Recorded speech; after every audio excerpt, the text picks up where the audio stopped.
Hello, welcome everybody. My name is Tomer Persico. I'm a scholar in residence at the Hartman Institute here in the Bay Area and a visiting assistant professor at UC Berkeley for Jewish and Israel Studies.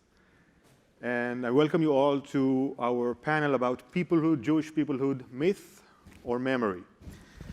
Now, at Yehuda Kurtzer's introduction, last panel, he talked a little bit about how we can see from quotes from the Bible, from how Haman sees the people of Israel, or how Pharaoh sees Israel, that they are described as a people. And I want to further emphasize that you can see that the first question that someone who wants to convert to Judaism, at least according to the sages, is, and I quote, "Why would you want to convert? Can't you see that this people is the most subdued and miserable of all peoples?" That's what a converter or a would-be converter is asked first and foremost. And I want us to notice that he is asked, why are you wanting to convert to these people? You're not converting into a religion. You're not joining a kingdom, a nation state. You're joining a certain people. And this is the first centuries AD already. So maybe the fact that the Jews are a people is more than myth and memory. It's pretty well based in our history. In fact, maybe the vision or the description of Jews as a religion or as a nationalistic movement is something a lot more modern. And these are, of course, questions that we will touch on here. And more fundamentally, we will talk about the rift, the division between Jewish peoplehood on one side, on the Israeli side, and on the American side, two Jewish peoples who have a different set of ways of identifying themselves, different ways of describing their own Jewish identity, and whole different sets of values, even maybe different sets of Jewish values. We will try to address the question of the future of this rift, of this people. Now, in order to address these questions, we have here three very distinguished speakers and intellectuals. I want to introduce them. First, Noam Pianko is a Samuel and Storm Chair of the Jewish Studies and professor in the Jackson School of International Studies at the University of Washington.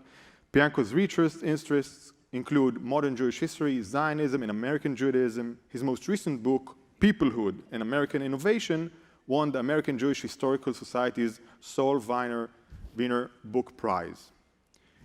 We've then got Dr. Daniel Gordis, who is a senior vice president and the correct distinguished fellow at Shalem College, the author of 12 books. Gordis is a regular columnist for Bloomberg Opinion. Gordis' History of the Israel, entitled Israel, A Concise History of a Nation Reborn, received the 2016 National Book Award as the Book of the Year. In 2014, Jerusalem Post listed him as one of the world's 50 most influential Jews. Gordis' newest book, We Stand Divided, The Rift Between American Jews and Israel, was published in 2019. And he and his wife live in Jerusalem. And last but not least, Sara Hirschhorn is a visiting assistant professor in Israel Studies at the Crown Family Center for Jewish and Israel Studies at Northwestern University, where her work focuses on diaspora-Israel relations. Her first book, City on Hilltop, American Jews in the Israeli Settler Movement, from Harvard University Press, 2017, was the winner of the 2018 Sammy Rohr Prize in Jewish Literature Choice Award and a finalist for the 2018 National Jewish Book Award. She is currently working on a new book on Zionism and identity politics post-1967. Prior to her appointment in Northwestern, Dr. Hirschhorn was the university research lecturer in Israel Studies at the University of Oxford, and she's also a frequent public speaker, writer, media commentator, and policy consultant on Jewish and Israeli affairs. So, we shall begin with the question, the basic question of Jewish peoplehood. What is it? What defines it? What constitutes it? And I want to turn to Noam and ask you, in your book about Jewish people and American innovation, You write that one cannot meaningfully ask the question, whatever happened to the Jewish people, without first probing the historical origins of the specific constellations of meanings associated with peoplehood. Can you then take us through the historical origins and constellations of peoplehood? Sure, thank you. Like 5 minutes for each of us? Yeah, we will have 5 minutes each. So it's really nice to be here. I wrote the book just so I could be here today at this conference. There's really no other audience, but this is pretty much a good audience. Peoplehood is really an interesting concept. It is a concept because there's a perception that Jewish peoplehood is eternal, that it's something that has defined Jews for centuries. And there's both some truth to that and also, I think, some important ways in which the history of the term points out how it has changed quite dramatically. So as we've already heard a little bit about today, the word Am is one of the examples, a people within Jewish sources and texts. However, the concept of defining Jews as a people is something that comes right out of modern Zionism. In fact, it goes back to the phrase that Theodor Herzl wrote in his book, Wir sind ein Volk, we are one people. And it's interesting that even though we're in Zionist 3.0 here, if you go back to Zionist 1.0, you would see that same folk or people, and on the back that same unity or ein. So we're still very much within sort of the fundamental parameters that Herzl laid out. There was a challenge, though, for American Zionists, like Mordechai Kaplan, who is the person who is most closely associated with the term peoplehood. They had a problem in the early 20th century when they were trying to translate the idea of nation, or folk, or people, into an American culture and into English, because Jews did not feel comfortable distinguishing themselves as a separate national group. As being American, you really want to be a religious minority, not a national or a racial or even ethnic minority. So it was very difficult for American Zionists to actually figure out how to integrate the term nation, which is so key to the Zionist movement, into the American vocabulary. And at first, what Kaplan tried to do was use the term nationality. Nationality was a way of talking about being a national group, but one that is split between a diaspora and a homeland.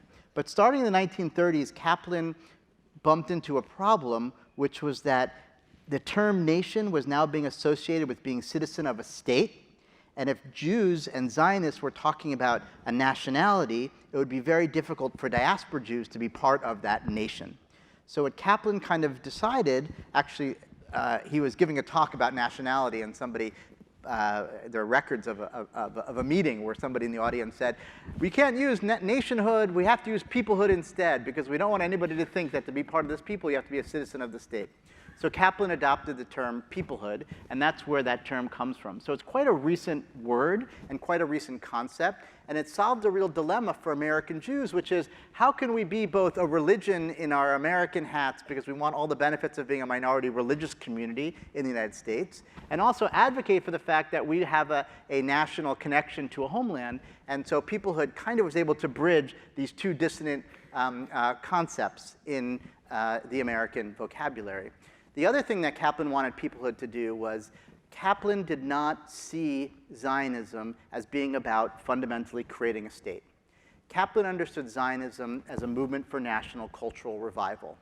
And as Zionism became increasingly focused on building the state, and he perceived less so on creating the cultural engine for the Jewish nation all over the world, he wanted to have a different term to define what the goals of Zionism were.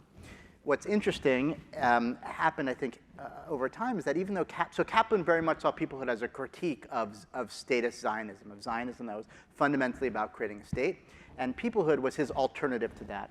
I think what's interesting, and I'll kind of wrap it up here, and I'm sure we'll talk about it more, is that what has ultimately happened is that Kaplan's concept of an alternate to Zionism, to statist Zionism, I think has become co-opted by a sense of pro-Israelism or advocacy for Israel, or even support for Israel, and now is often used as a code word for supporting the state of Israel, rather than what Kaplan ultimately wanted the term to be, which was promoting a sense of Jewish national culture all around the world, both in the diaspora and in the homeland. Thank you, Noam.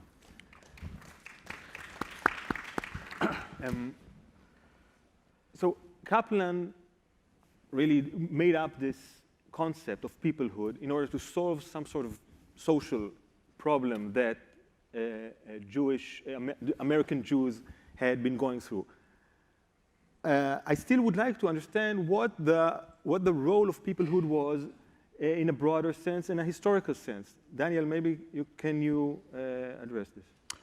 Sure. So look, I think it's important to understand the depth and the complexity of what it is that Noam is suggesting, because this idea that Jewish peoplehood is a construct of the modern Zionist political movement is one very prevalent view in academia, but it's by no means the only view in academia. In other words, there are a lot of people actually who point out, I'm not saying that you're making this claim, but there are a lot of people who actually try to suggest, who put it even much more acerbically than you are, which is that basically Zionism invented the idea of peoplehood in order to justify the movement, and then some people would even go further and say the taking of the land and so on and so forth. I'm not suggesting in any way that you're saying that. But I think it's by no means a given that the idea of peoplehood arises with the advent of modern political Zionism. Just give you one very brief indication of that, which is if you want to say that the advent of modern political Zionism is either in 1896 when Herzl writes the Jewish state, or in 1897, the year of the first Zionist Congress. In the 1880s, which is prior to both, already the reform movement in America goes to great lengths in the Pittsburgh platform to make it clear that it does not see itself as a people. Now, if peoplehood as a currency only emerges as a result of Zionism, the reform movement wouldn't have had a need to say that in the 1880s because Herzl hadn't done his thing yet. The truth of the matter is that I think a lot of us understand that peoplehood goes back as a central Jewish idea from a very, very, very long time. Pharaoh is the first person in the Bible to talk about the Jews as a people. The very last sentence of the entire Bible is Cyrus speaking, and he says, any of you who is among God's people, you should actually go back to the land of Judea. Pharaoh, by the way, also says, what does he say when he talks about the Jews as a people? They're going to rise up and not take my throne. They're going to rise up and leave and go to the land of Israel. So whether you do that or whether you look at various parts of the liturgy, Asher bachar banu mikolam v'romemanu mikol lashon, people who say Kiddush on holidays, who separated us from other nations, and so on and so forth. The Jews have spoken about themselves as a people for a very, very, very long time. And therefore, I don't completely agree with Noam that the idea of Jews as a peoplehood is a construct of modern political Zionism. I think it predates it. I think Zionism used it for a particular purpose. I think it goes way back. And Noam obviously is familiar with all those sources and obviously has a response. Here's what I would say, though. No, I mean, let's just be honest. He's a smart guy. Here's what I think we all need to understand. We used the word peoplehood this morning as a kind of a necessary construct for the way in which we're going to think about this conversation. You can't will yourself into being a people. You can't just say, we're a people. The question is, what is that link? Prior to the Enlightenment, prior to the breakdown of standard, ancient religious motifs, what made the Jews a people was whether they were living in Yemen or they were living in Germany, they actually cared about this text called the Torah, and it was meant to define their lives. Whether they were living in Iraq or whether they were living in France, their liturgy spoke about a yearning to go back to the land of Israel. Wherever they were and they made a Seder, at the end of the Seder they said, Lashana ha'abah b'Yerushalayim. They had a sense that peoplehood meant a kind of a yearning for a place, and it was defined yearning to be in that place, and it was defined by a series of sacred texts and sacred concepts. What the Enlightenment and modernity do in large measure is destroy those underpinnings, right? The vast majority of Jews in the world who don't live in Israel today don't want to live in Israel. So when they say Lashana ha'abah b'Yerushalayim, next year in Jerusalem, they don't actually really mean next year in Jerusalem. They mean that Jerusalem plays an important role in their thinking about the Seder and freedom and so on and so forth, but they don't mean what was meant by it 200 or 300 years ago. By the same token, many people in Israel and outside of Israel don't see those texts anymore as kind of defining of their lives. We don't share a language anymore. Right? There's not one language that Jews, there never was really one language, but there was a period in which when the vast majority of Jews lived in Babylonia, either Aramaic or whatever other language served that purpose. For hundreds and hundreds of years in Europe, where not the vast majority, but a big majority of Jews lived, Yiddish served that purpose, and so on and so forth. So I think the challenge for us today is to actually ask ourselves, what do we mean by peoplehood? And my argument would be, and I'll just stop with this, we can open it up down the road, I think we have to reinvest peoplehood with substantive meaning. I don't think it's enough to say we're a people. We're a people bound by what? Are we bound by a devotion to certain sacred texts? Are we bound by a dream of Jewish Renaissance in the land of Israel? Are we bound by a dream of living there? What exactly do we all share at this point that makes us a people? Now, the people at this particular conference who are going to take time and money out of their lives to come to Z3 obviously have much more in common. But if you were to take your average Israeli and your average American and ask yourself, what do they actually share ideologically, ritually, liturgically, religiously, theologically, and so on and so forth? I think it's not clear. And I think that one of the most important conversations for us to have is what do we each need to look like and be like in order for peoplehood to actually mean something once again? Thanks, Daniel. You know, I wonder why is it that the Jews of all peoples have to define for themselves how are they bound together, what is mutual, what is the common denominator between different. I mean, you've got a lot of peoples around the world that have no definition for that, that don't think about it. And I'm not saying this disparagingly. Maybe we are, in a way, in a position that this must be defined. But I want to take the last thing you said about the differences between Israel and the United States and ask Sara. You wrote a lot about Israeli Jewish identity and Jewish identity of Americans coming into Israel. How do you reflect about what comes to light about peoplehood from those experiences?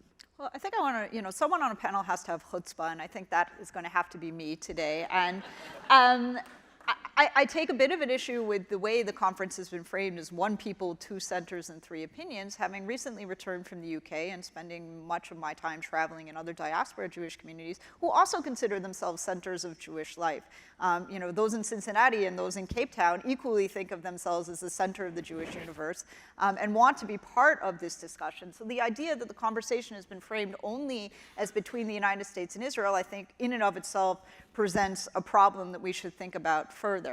I wanted to respond a bit to this question of modernity. I think part of the reason this happens is because Zionism comes into being at the birth of the cusp of the modern era and of modern technology, how people begin to know about each other. If you were a Jew in Baghdad and a Jew in Bologna for most of your existence from medieval times, you knew nothing about one another. Your lives were made up of your local Jewish identities. And the idea that you were part of a global experience, of a global peoplehood, was probably quite foreign to you.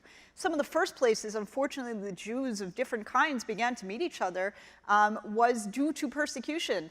A Jew from Salonika and a Jew from Lithuania may have met for the first time only at a place like Auschwitz. So it's a very sad consideration for those of us in this room, but peoplehood partially comes out of the encounter between those Jews of many different communities that may not have associated themselves with one another until others had grouped them together, often as part of an experience of oppression. As Yehuda said earlier, it's only our enemies that often think of us as a people. About the American Jewish experience in Israel, I mean, that's obviously a much more fraught question, as Noam has referenced. The idea of peoplehood was, in a way, to evade questions of dual loyalty, of the golden era of American Jewish assimilation.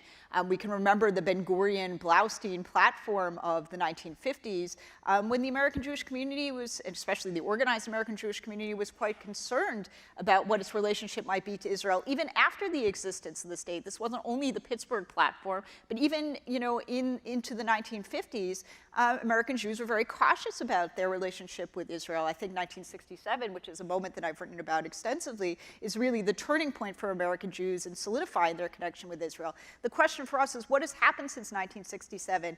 A poll in September 1967 said 99% of American Jews stood in unanimity with Israel. Could we say that today? And what has happened since then? Thank you, Sara. I'd like you to respond to each other's words, but really I want to propose the very basic thesis that the Jews are simply another ethnic group among many ethnic groups in existence. They were an ethnic group when they came out of Egypt. They were an ethnic group when they formed their first kingdoms in Israel. And really, it is only, and this was said here a few times by you, it's only in modernity that the question, the problematization of Jewish identity rises up. Are we a nation? Are we a religion? Are we a race? Et cetera, et cetera. If so, isn't the answer quite a lot more simple than it seems? It's simply another ethnic entity in the world. Noam, would you respond and also tell us what you think about that? Sure. I mean, I'm trying to figure out what relation between an ethnic identity versus a peoplehood identity. These are all kind of, ethnicity as a term is also relatively new in terms of what it means, and it's a way of replacing race. So, but I think I'd like to go back to this, the conversation that, Danny, you and I kind of started having about whether or not Zionism is a modern construction or not is obviously one that is deeply political, in the sense that this has the line about how people debate whether or not Jews have our national group and go back to the land of Israel and to create the state of Israel. And I think the point that I want to emphasize is it's not did they or didn't they, it's that why has it that what has emerged as the unifying factor is the state of Israel, rather than all of the different really theological ways in which was historically understood? So I think what's new is not necessarily whether there was a sense of collectivity or even a yearning for the homeland. I think what is new is the idea that unity itself can happen without it's a political, not a theological. Mm-hmm. And that to me is very significant. And the reason it's important for us today is because as American Jews, what's the relationship between peoplehood and the state of Israel? And I think if you see a longer history of having this political connection to the homeland and a territorial connection, then it makes sense that understanding peoplehood today would be very closely connected to connection to the state of Israel. If you see that as something that is a shift from a much more kind of theological, religious, and really multicultural sense of Jewishness that added historically, then you could divide up this notion of collectivity and peoplehood from a connection to the modern state of Israel. And I guess my big framing question for this particular panel at this conference is, what is the relationship between peoplehood and connection to the state of Israel? I mean, would it be possible to have members of the Jewish people who may not actually be Zionists in their orientation, or at least may have serious criticisms of Israel? That was certainly possible for hundreds of years in the past. Is it still possible today? I think there's become an increasing sense that membership in the Jewish people is connected in a certain relationship to the state of Israel. And to me, that is one of the key potentially fragmenting issues facing the American Jewish community today, is whether or not membership in the Jewish people, this historical people, is connected to your views in the state of Israel. Can you disconnect those? Like the same way we don't expect everybody who's a member of the Jewish people to keep Shabbat, right? It wouldn't be crazy to have a big Jewish institution saying any religious practice can come and be part of our community. You can maybe you can marry somebody who's not Jewish, as long as you're raising your family Jewish, come to our community. But if you hold a certain political position about Israel, then you are not necessarily part of the Jewish people. So I guess the reason for me it's so important to think about the potential ways in which this term has shifted over time is to get at that very fundamental question. When we say Jewish people and we say we are trying to unify, are we really trying to get everybody, or are we trying to set pretty clear parameters that define identity as diverse as long as you are in certain parameters about your relationship to the state of Israel? But no, I have to ask, I mean, does anybody doubt that a Satmar Hasid, who is very much anti-Zionist, believes that the state of Israel is itself a sin in existence, hopes for its demise, right? Does anybody doubt that he is part of the Jewish people? Well, I think the more, I think because first of all, I'm sure there are, right? They're called anti-Zion, some of them live in Israel, but I think for this kind of a mainstream American Jewish community, the real question is those who are on the lines of protesting or criticizing Israel for its policies and believe that those are not the best for the Jewish people. In other words, they believe their vision of what it means to be part of the Jewish people is a religious and moral vision that they might believe that the state is in conflict with. So I think Satmar, because of the who's in this conversation, they are generally outside of the conversation. But I think what Peoplehood is a way for non-ultra-Orthodox and even Orthodox Jews to some extent to define the group tent.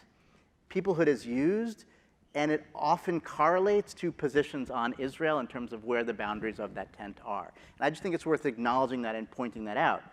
No, definitely. Yeah. I think maybe it's good to understand, to view this through a lens of Jewish identity.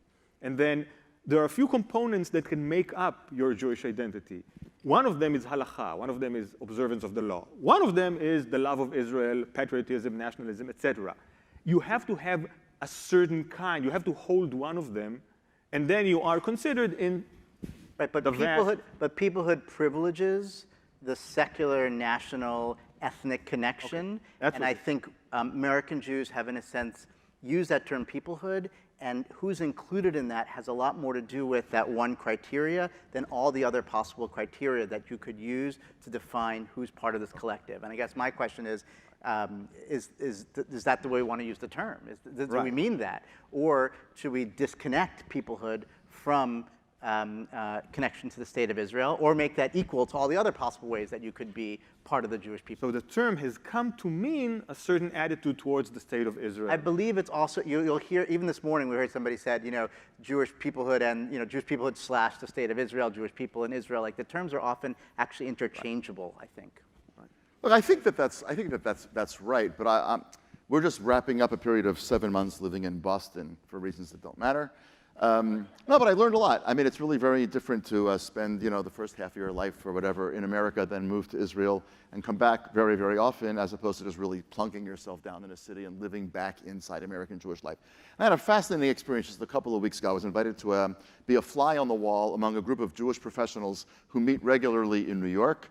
There are Federation people, Foundation people, some rabbis. I mean, they're just some very, very, very smart men and women. And they meet apparently regularly for some lunch in New York, and I was invited to come be a fly on the wall. Just listen and whatever. What was fascinating to me was, and the conversation is not directed. They serve the food, and then people talk. And the conversation ended up being about the new phenomenon that these people are all encountering, that young American Jews who care deeply about being Jewish are constructing a Jewish identity in which Israel is not a factor. They're not anti. They're not pro. Israel is just no more connected to their constructed Jewish identity than is Pakistan. It just doesn't come up. And I'll give you another little interesting indication. We lived in Boston for about 7 months, and we went to a bunch of different minyanim.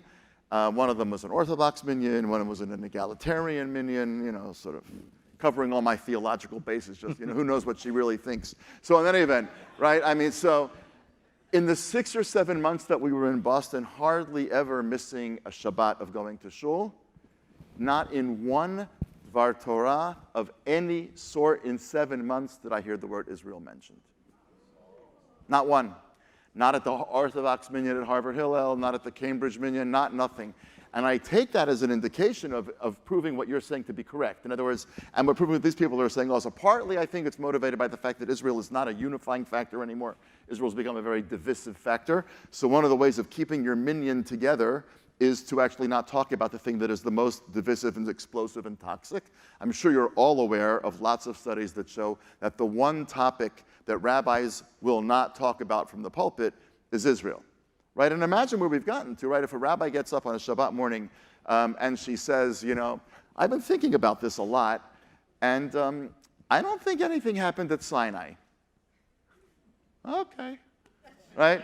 And if she gets up on Shabbat morning, she says, I've been thinking about this a lot, and I think the Palestinians are not a people and they don't deserve a state, she can start packing. No, but I'm serious. We've gotten to a point where a claim about Israel can get you fired, but a claim about a fundamental tenet of classical Jewish religion, people like, whatever, because we don't take religion that seriously. So we really don't.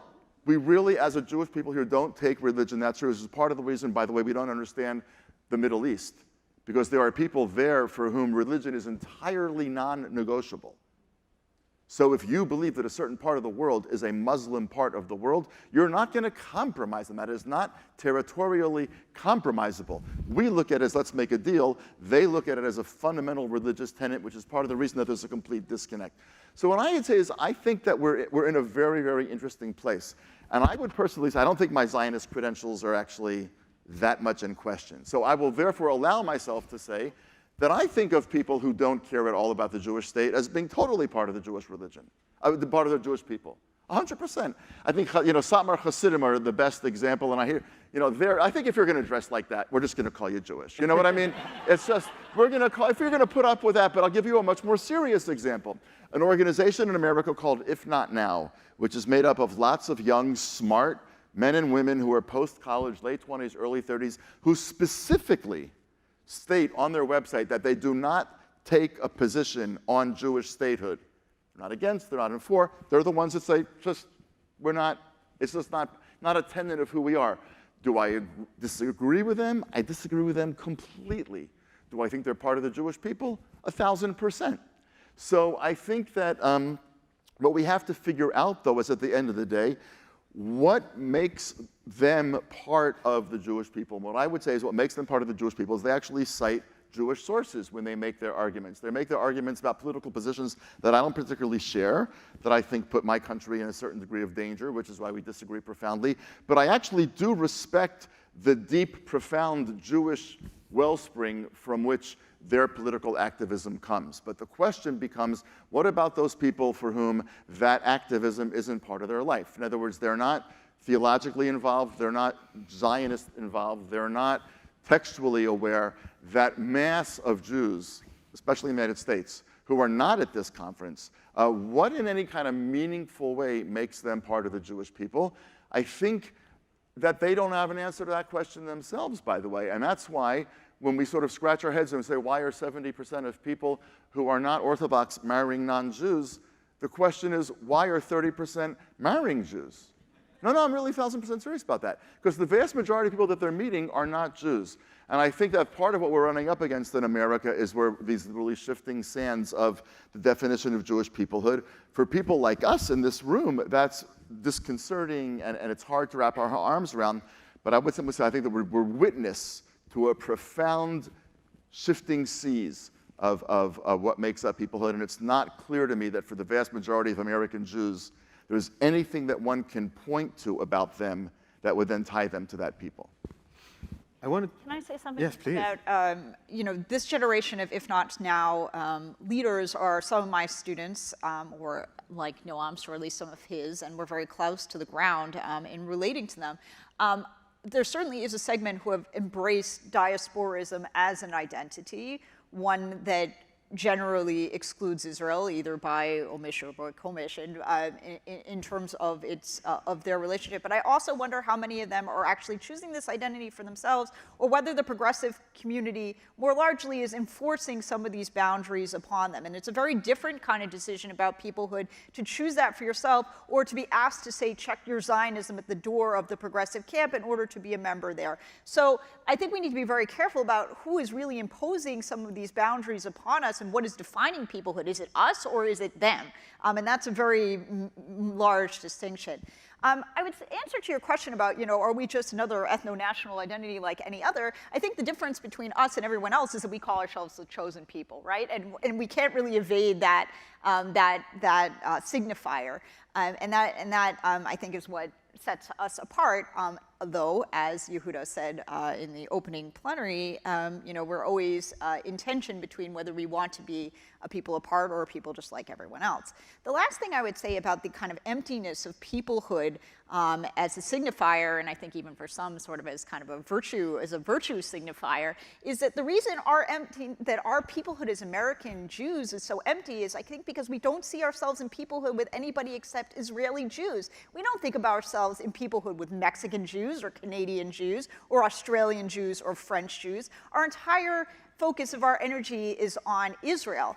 And I think that if you go to other diaspora Jewish communities around the world, they are desperately concerned and very, very interested in what's happening with us here in the United States. How much are we thinking about them in Melbourne or Marseille or Johannesburg or not, only, several hundred miles from here in California, in, say, Mexico City. And I think part of the reason we need to think about peoplehood more as a stronger category is we really need to think about who else we're in peoplehood with. And that's with all of global Jewry and not just with Israel. And I think that we'd have much more substance or identity as a people if we were really thinking about ourselves as a people and not just as two connected entities across an ocean.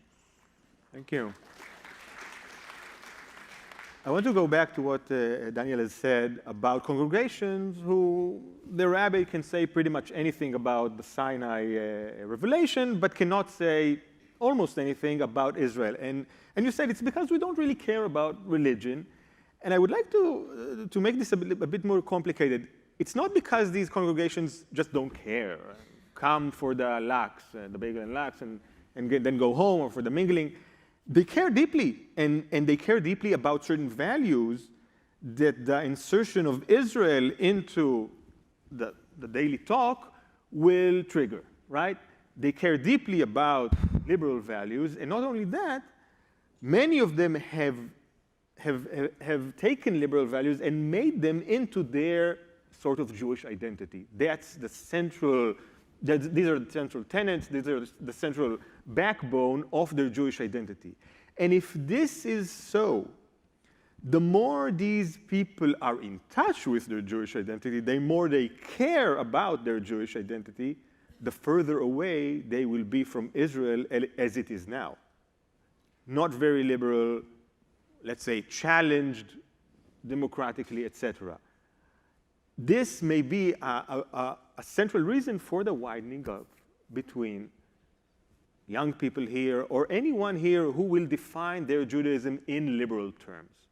Well, the problem with somebody defining, I mean, I don't disagree with you completely, but I think the danger of talking about people who define their Judaism in liberal terms is what's different about that definition than what's taking place in the Protestant church across the street?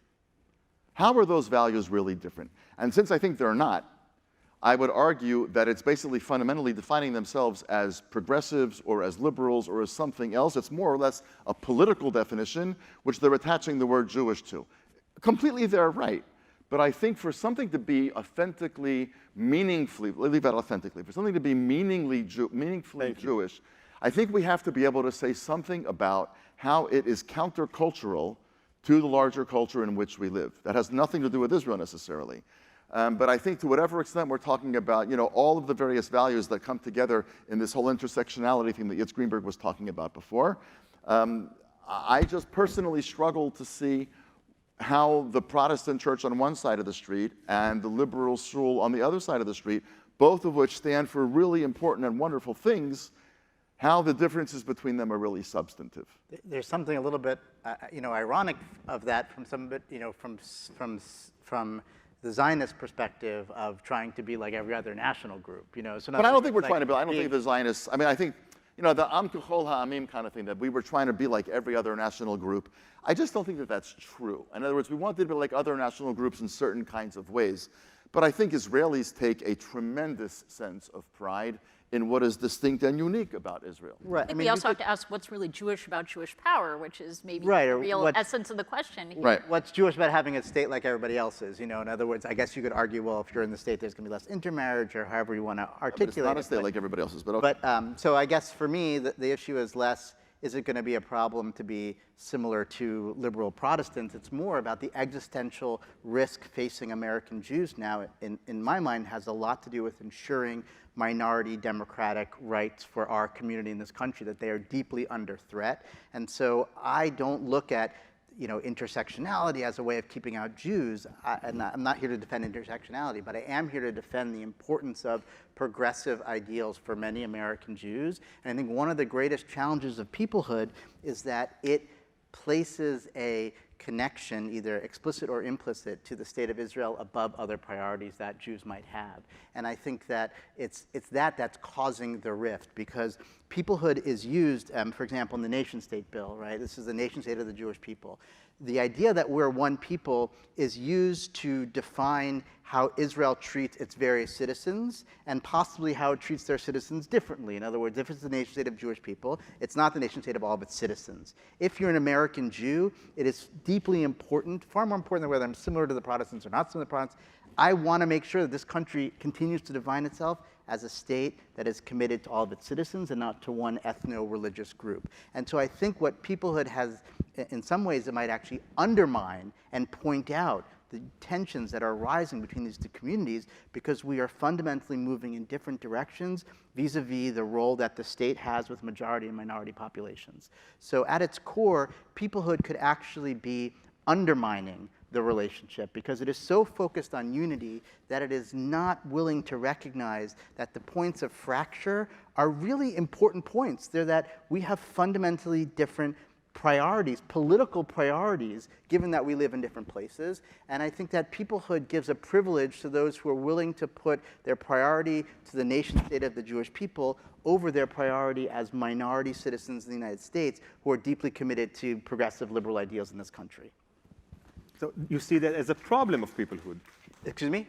That's a problem that Peoplehood actually is, it is forcing Jews to make a decision.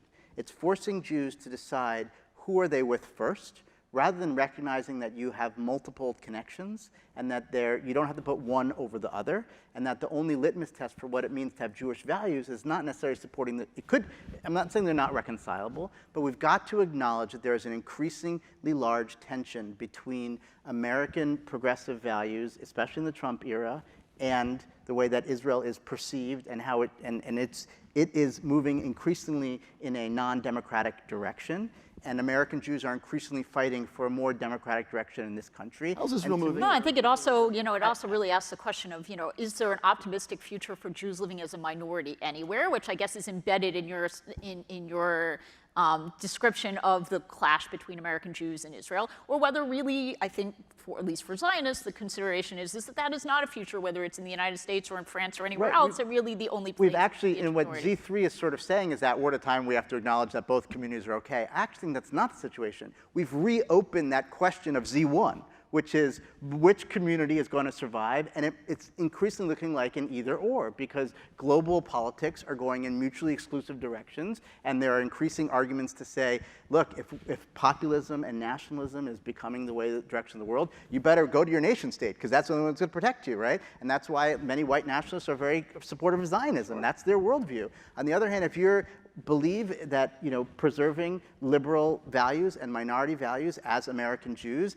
then you better align yourself as strong as you can with all of the other communities, even those that may be opposing to Israel, because your values are about safety and security in this country. So we've reopened the fundamental Zionism 1.0 question today, and I think that's where the core of the challenge is between our communities. You want to say? Yeah, I mean, look, first of all, there's been a couple of throwaway lines about how, it was not only here, but earlier today also, that Israel's moving in an increasingly non-democratic direction. I don't see any indication of that. What's the indication of that? Look, I can give you one very simple indication of it is if you look at the current way in which the elections are playing out, the third largest party in the recent Knesset elections are to an Arab party. In a true democracy, you would not be able to push out a certain party because of their ethnic or religious beliefs, right? The fact that even though they want to join the coalition, they are not allowed to join the coalition means that Arab citizens of Israel are unable to sit in the majority, which means they're unable to represent their voices in the national government. Okay, so first of all, look, I think this is a really, really important question because our views of it are so different that it actually, I think, then affects how we can talk about ourselves as being part of the same people. The Arab minority, speaking as somebody who, first of all, we use the word democracy. Israel's democracy and American democracy, two radically different kinds of democracy. America is supposed to be an ethnic blind democracy. If America in 100 years is mostly Hispanic, demographically, America is mostly Hispanic, right? And so therefore Congress is mostly Hispanic, and the president is Hispanic. Is that a failure or a success of American democracy? It's a complete success of American democracy, right? Now, if Israel becomes in 100 years mostly Arab, and the Knesset is mostly Arab, and the prime minister is therefore an Arab, is that a failure or a success of Israeli democracy? It is a success of the apparatus of democracy. but it is not a success of the Zionist dream, which was to be a nation state of the Jewish people. When the Balfour Declaration says in 1917 that His Majesty's government view would favor the establishment in Palestine of a national home for the Jewish people, what it's saying is it's a very different kind of enterprise from what America is. And part of the mistake that I think we make, I mean, you understand all this, but part of the mistake that we make is that we're holding Israel accountable to a standard of democracy, which is the American standard, when the countries have two radically different purposes. The problem... Daniel. One sentence. The only other thing that I'll say is I think it's fabulous that Israeli Arabs are beginning to vote in greater numbers. I think that's an incredibly important statement. They are 20% of Israel's population. In an ideal world, they would be 20% of the Knesset. And now, why are Israeli parties like Blue and White and Likud very reticent to make a deal with them? Because ask Ayman Odeh, the head of the Joint List, are you willing to endorse the idea of Israel as a Jewish and democratic state? And he will not answer that question. Now, from his point of view, I get it. If I was an Israeli Arab, why would I endorse the idea of a Jewish and democratic state? I wouldn't, and he doesn't, and I respect that. But you can understand why other Israeli parties who want to show how loyal they are to the dream of the Jewish state are saying, I recognize and welcome their increasing participation in the Knesset, but I'm not going to make a coalition with people who refuse to identify with this core purpose of the Jewish state. That's where using an American measure of democracy and applying it to Israel is always going to set Israel to come up short, which is always going to set it up for a younger generation of American Jews to look at Israel as a failed democracy or as a failing democracy, when the fact of the matter is that it's a completely successful democracy with an entirely different set of purposes. Well, Okay. I mean, I think the question is, at what point, if we go back to this idea of Jewish and democratic, is there a limit to that? I mean, what happens if the actual number of Arab Israelis grows significantly, or if there's an annexation of the West Bank, which is something that the government is now talking about? At what point, when you have a minority group of Jews who are ruling over a majority, is there a point at which, to be Jewish and democratic, you would have to change the structures of the state? Because if you follow that logic to 100 years from now, you will get into a situation where you will have to have a small minority of Jews who are ruling over a group of non-Jews who don't have political power. Is that still democracy? In other words, is there a limit to that statement, and are we getting closer? We're certainly getting closer and closer to that limit, and I think it's not enough to say it's different. It's different, yes, within the green line. Once you start adding all the other complexities of what's going on today, once you add into it the situation in terms of the possibility of annexing the West Bank becoming a mainstream political opportunity, once you look at the complete kind of failure of the left in Israel and the democratic left, it is increasingly hard to say it is just a democracy with an asterisk toward an ethnic democracy. It is moving in a different direction. And I guess my question is, at what point does it get to a point where it's no longer democracy? Well, but I guess the question is also, is the Torah... Sarah, can we come back to the subject of peoplehood?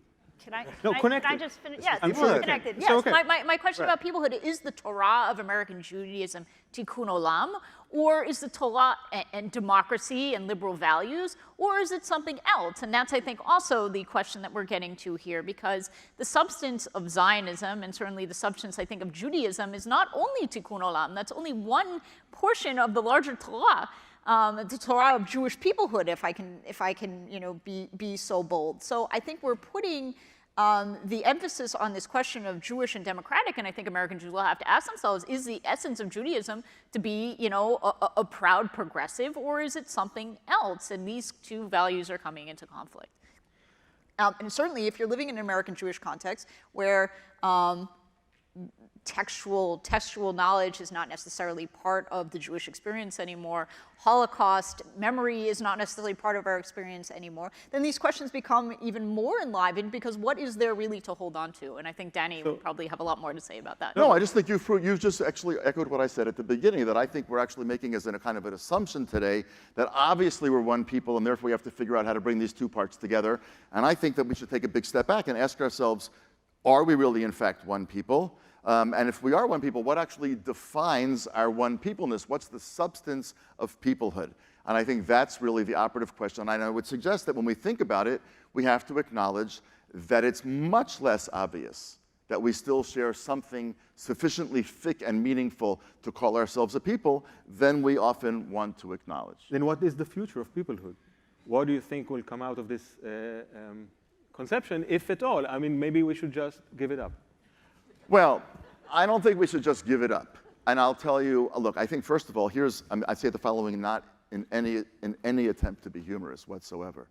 But one of the things that may actually bring peoplehood back to the fore is that the sickness of anti-Semitism is rising up everywhere. And anybody who thinks it's reached its apex in America just doesn't know anything about the history of anti-Semitism. You know anything about anti-Semitism, you know that when a society becomes hate-filled and rancorous and the well springs of goodwill and civility run empty, they come for the Jews. I'm not talking about camps and trains, don't get me wrong. But the Jews will find themselves in the crosshairs of that kind of a society, and the likelihood that that's not going to happen here and that we're only seeing, and look, who knows, God forbid, and I hope I'm wrong, but it would seem to me that part of what we may find for Jews in Europe and Jews in South Africa and Jews in Australia, where this is becoming an issue again, and Jews in England, where if Corbyn is elected, it's going to become largely uninhabitable, and Israel now faced with another nuclear threat. I mean, one of the great ironies of the world is that every now and then we're reminded that we actually are part of the same people, because even though we don't necessarily know what the content of that is, the outside world defines us that way, and that's a tragic thing. But let's understand that if 15, 20 years ago we thought that was all in the past, we now understand that it's not in the past. Go ahead. I would argue this. I think that we can't give it up, and here's the reason that I think we shouldn't give it up, and I'll say it in one very quick sentence. There's no diaspora community in the history of the world that has survived forever. The great Babylonian diaspora that gave us the Talmud with the rise of Islam. Golden Age of Spain, Portugal, etc., gone with the Inquisition. We all know what happened with the betrayal of the Jews by Christian Europe in the 20th century. We know what happened with the betrayal of the Jews by Islam in the North Africa, in the Levant, in the middle of the 20th century. I think we ought to be very, very careful before we assume that this is the one diaspora in the history of the Jewish people that's going to kind of negate that rule. However, no sovereign Jewish entity in the land of Israel has ever lasted more than 70 or 80 years. Right? King David, King Solomon, and plus 2 years of Rehavam is 82 years, fine. And then if you look at from the Maccabean revolt, from the time that the Jews were actually sovereign until Pompey basically comes back and takes Jerusalem, it's also about 80-something years. We're 71 years in. Israelis ought to have that same kind of humility. Israelis ought to also say to themselves, why do we assume that we're going to be the ones to survive? It's never happened before. And then the question becomes, do we think we as Jews have something really important to say to the world? My own personal argument is, we do have something important to say to the world. I couldn't really care less what Jews eat. And I couldn't care less what Jews wear.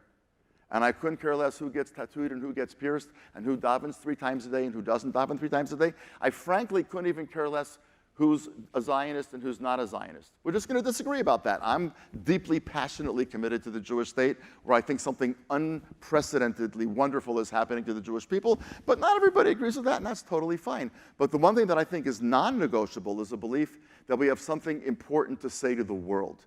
We can't have something important to say to the world if we're entirely ignorant of what our tradition has always said. And unless we can re-inject Jewish substance into ourselves, then I think we're actually not going to make it. But if we can re-inject Jewish substance into our conversations, into our education, and to our lives as communities, then what we're going to recognize is that nobody has the right to write off the other half, because history tells us that no sovereign Jewish entity in the land of Israel survived for very long, and no diaspora has ever survived forever. None of us dare bet on putting all of our eggs in one basket. If the Jewish message to the world really matters, what we have to do is to protect Jewish people everywhere in the world in the widest array of ways in which they live out their Jewish lives. Thank you.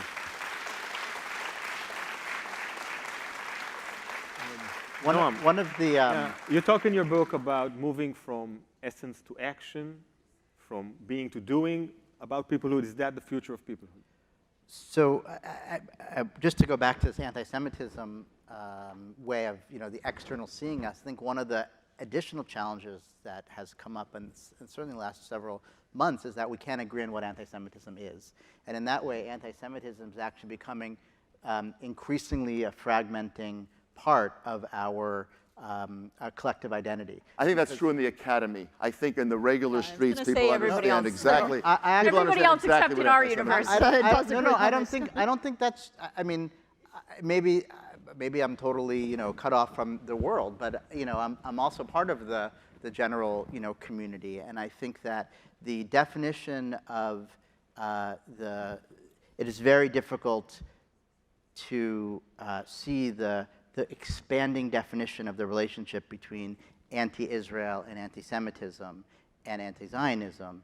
And my sense is that that's getting increasingly complicated. And I think, I'm dealing with young adults, who are asking me questions like, well, what is anti-Semitism? When is it anti-Zionism? What's the relationship? I don't think it's obvious for everybody. I think it's the President of the United States, right, who's saying that basically if you align yourself with a Muslim American congresswoman and you don't follow my perspective on it, then you are basically anti-Jewish, right? So we are seeing at the highest level of our politics, and I don't think it's just something in the academy. I think there really is a real disagreement about where the real threat comes from, whether it's a threat from the left and the left's criticism of Israel and boycott and divestment, or whether it's from the right and white nationalists, and when an anti-Semitic event happens, whether or not you're equal to say it happened to the left and the right, only the left, only the right, we have to focus our energies here. That does seem to me a real question. I don't think it's only an esoteric question. So I think anti-Semitism will be something that's increasingly hard for us to agree on. In terms of the future of peoplehood, the challenge with peoplehood is it's much more important for somebody who lives in Israel and to affirm Jewish peoplehood than for somebody who lives in the United States. Because fundamentally, the Zionist vision, and now in the basic law, is the idea that the purpose of the state is to support all the Jewish people. So there is a key connection. I think for diaspora Jews, the role of peoplehood is much less central. And so that itself, the term does privilege and is more important for one side than the other. So the question is, if we ultimately want to build collectivity, if we want to find common ground, can we do it with a terminology that prioritizes one of these communities and one of these centers versus the other? Or should we come up with another kind of term, or just focus on letting individual communities work on their different Jewish identities in whatever way they are, and finding the similarities that bubble up in a grassroots movement? I love the idea that we have something to say. I think the problem is we fundamentally believe we have different things to say. Everybody believes there's something to say, but what that is, when we actually articulate it, can look really different and even mutually conflicting. And when we have ideals like peoplehood, we expect us to utter the same thing at the end of the day. And I think we have to realize that Jews have always uttered really different things. Right. And the key is, and I agree with you what you said earlier, when you go back to, we should be going back to our sources and understanding them and living Jewish lives and interpreting what we have to say in different ways without the pressure of having to come together with a unified vision of what it is that we all have to say together. Thank you. We really have to. Can I take the last word, though, so at least I get a chance to weigh in on what I think the future of Jewish peoplehood is? Look, I think, since 1967, for better or worse, we've been locked into a battle of identity politics. First, this was good for the Jews. It was a celebration of our ethnic identities, much like any other white ethnic in the United States. Later, perhaps this turned against us a bit, that we're now locked into a kind of cycle of oppression Olympics of who has the broader claims to victimhood. But the truth is that since 1967, we've had the privilege of having hyphenated identities in America. We're Jewish Americans. So I think we need to think a little bit more about what both sides of those hyphens mean. What does being Jewish mean as much as being American? Are those two things the same? Or is there some kind of value added in our Jewishness that adds to this identity?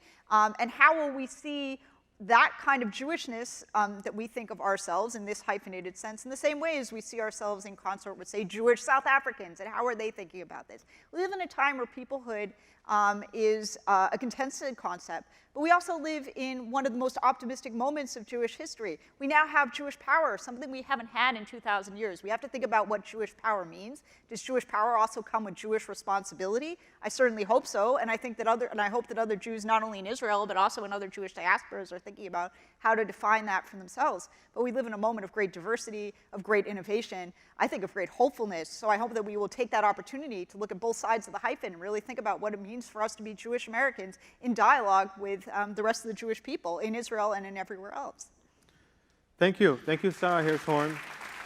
Thank you, Daniel Gordis. Thank you, Noam Pianko. I'm Tomer Persico. Thank you all for coming and listening. Well,